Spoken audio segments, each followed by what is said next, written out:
Hello everybody! I wanted to do a video that shows my beautiful African violets. My sister gave these to me back in February, and they were tiny little plants when she first gave them to me. And they've grown so beautifully and they've bloomed so well. And I just thought I need to really do a video highlighting their care and just sharing my African violet story with you all. These are nostalgic plants for me to grow. My grandmother grew these when I was little. She grew these before they were available in our area. She received cuttings and she propagated her own plants. And then when those matured, she propagated some leaf cuttings for me, and I grew African violets for many years while I was growing up. This was the first plant I ever grew. So I'm really happy to be growing African violets again.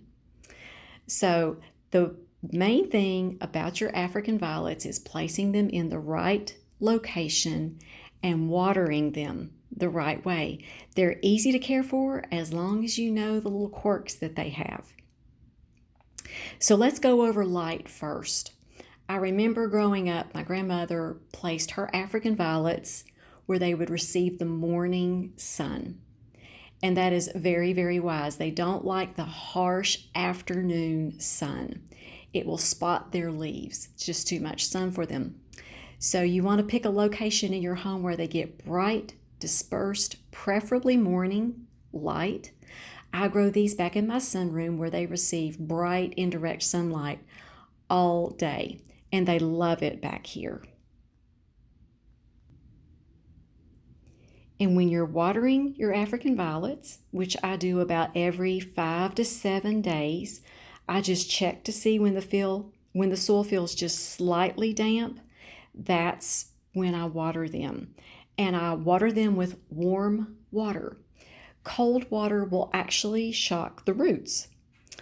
And I fertilize them every other time that I water.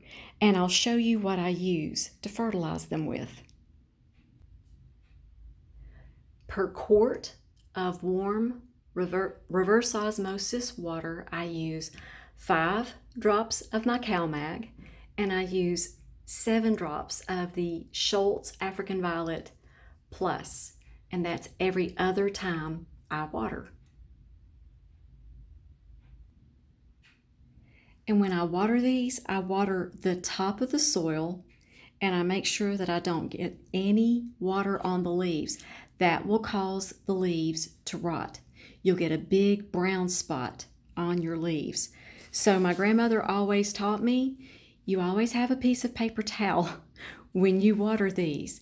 And then if you do happen to get some water on a leaf, just take it and just wipe it off.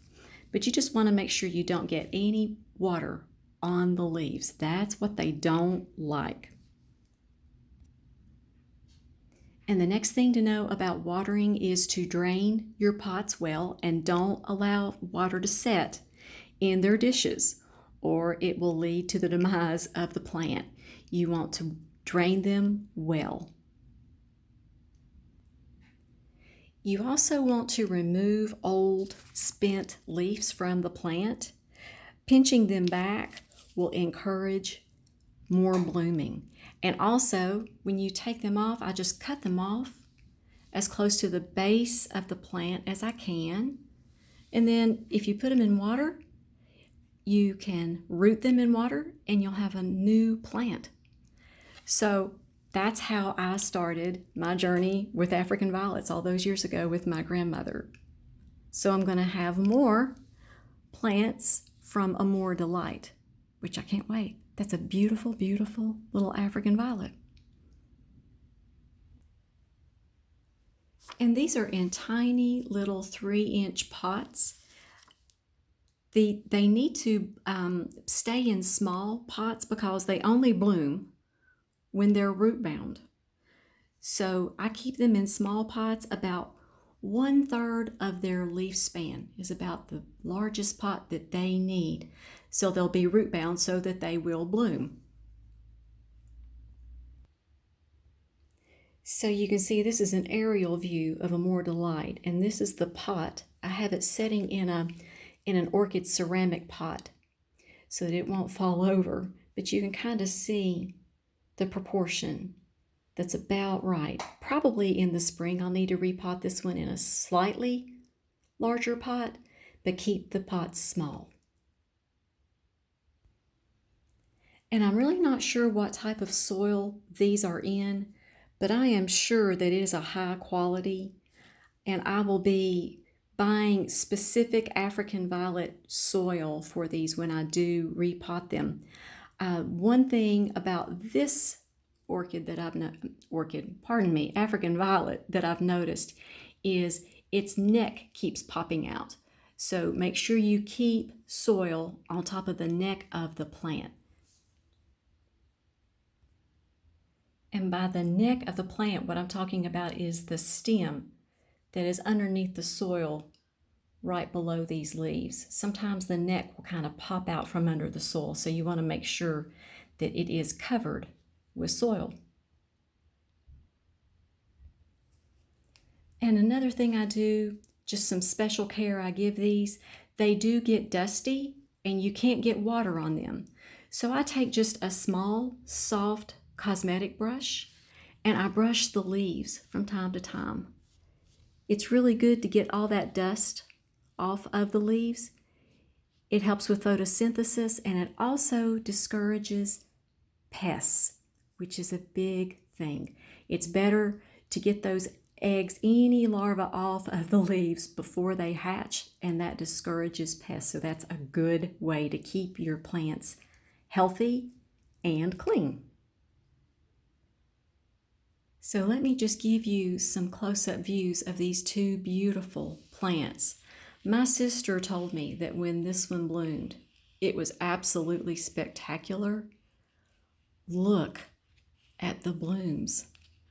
This one is frozen in time. It is a single bloom, but as you see right here, you got a double bloom. This is absolutely charming. This is a very compact little African violet, and I have just really enjoyed watching this one grow. And of course, my sister knows that purple is my favorite color, or orchid is my favorite color. And so this one has that frilly, ruffly, speckled bloom. The blooms are different on this one. As you see, some of them have some dark purple and with the pink, and then some of them are white with the pink. And this one has a very different growing habit. It grows these long, dark green leaves. They're absolutely beautiful. Two different yet very charming African violets. And I wanted to share something special with you all. My dad made this beautiful oak cutting board for me for Christmas last year. Had to share that with you all. And this little bird that you see here, this was on my grandmother's African violet growing table. And she gave that to me, and I've kept it all these years. And this little bird, I keep it right underneath my African violets, and I remember her every single time I see this little bird. It's so important and it's so wonderful to be able to pass along to your children and to your grandchildren a love for plants. You just never know. It's such a wonderful hobby. It's such a healthy hobby. And I'm always so thankful for her for passing along her love for plants to me. And as always, feel free to share comments below. I enjoy reading your all's comments section so much. It is your all's comment section. You all help me to become a better grower, and by sharing your knowledge, you also help my viewers who read my comment section. So I appreciate you all, and I would love to say the blessing over you all. The Lord bless you and keep you. The Lord make his face shine upon you.